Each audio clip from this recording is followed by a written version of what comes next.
I think I tend to agree that this is a process. This is not something that necessarily has an end game, because there is no end to the imagination of mankind as to how to make it simpler, more enjoyable, and more. On the issue of visa facilitation, there must be an end game. But it's still a process now, and I think we still need to work more. You know, I have a number in front of me. In 2005, Indonesia had 36 countries that would be granted visa upon arrival. In 2010, this has become 65 countries. So the progress is done in 5 years, 5-6 years, you've almost doubled. And we have to keep going like this. Is there an end game? Of course there is an end game. We have the right to dream of a world that you don't need visas to travel from one country to another. Open borders and open skies are not to dream anymore. They can become a reality. This is the end game that we're looking at. But it is not something that we are going to stop working at. Thank you. Okay. Thank you very much. With that, we close this press conference. Maybe one last one. One last one. They said that the number of travelers decreased due to the registered flight during the epic event. As the minister, what do you think? Thank you. Well, I think it's we will have to see in the numbers, but I don't think that should be necessarily the case, because the closure of the airport, which has already been announced on the 6th, 8th, and 9th, that the hours that the airport would be closed was already informed to all the airlines and travel agencies since a few months ago, so people can anticipate when they should come and when they should leave.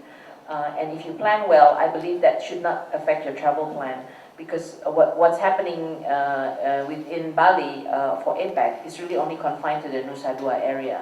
And even within the Nusa Dua area, as long as you have a pass, you can still go in and out of Nusa Dua, even if you're not involved in the APEC meeting.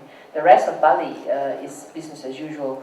And I think we should also look at the impact, the direct impact that the APEC meeting has on Bali and on Indonesia. Just for this APEC meeting alone, I believe the estimate is around 5,000 to 7,000 people directly coming. And most importantly, the quantification is going to be difficult, but the impact this meeting will have on the international profile of Indonesia, which will then lead to future travel, is something which is intangible, but I would suspect that I would think that the impact is going to be huge, because we are showing to the world that Indonesia is a safe place to come, and not just a safe place, but with 21 leaders coming, and that we are capable of organizing a major international event.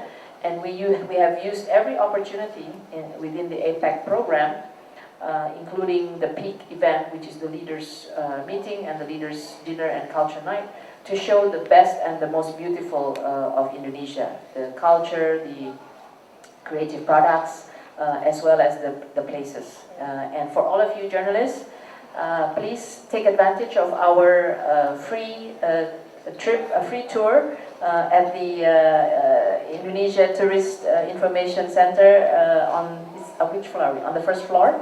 At the entrance, you can register for a free trip for various places in Bali.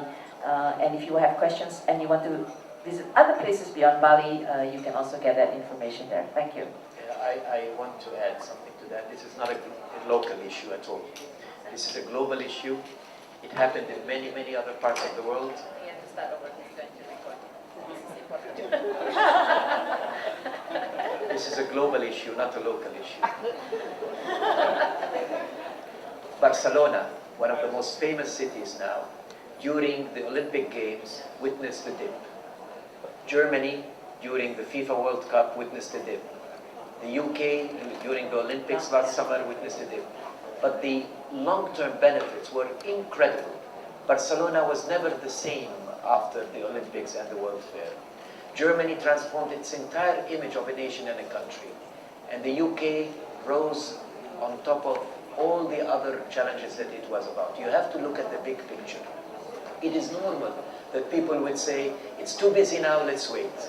But the impact that an event like this will have long-term on Bali, you are going to see and you're going to feel and you're going to remember. So you're not alone in this, and believe me, the big picture and the legacy that meetings like this keep, and the impact and the effect it leaves on the image and the infrastructure and the ability and the readiness of any destination to receive big events like this cannot be underestimated at all. Just a final point on that. Bogor Goals, which was the last time we hosted APEC, still lives in the APEC world, and everybody knows about the Bogor Goals in APEC. Thank you.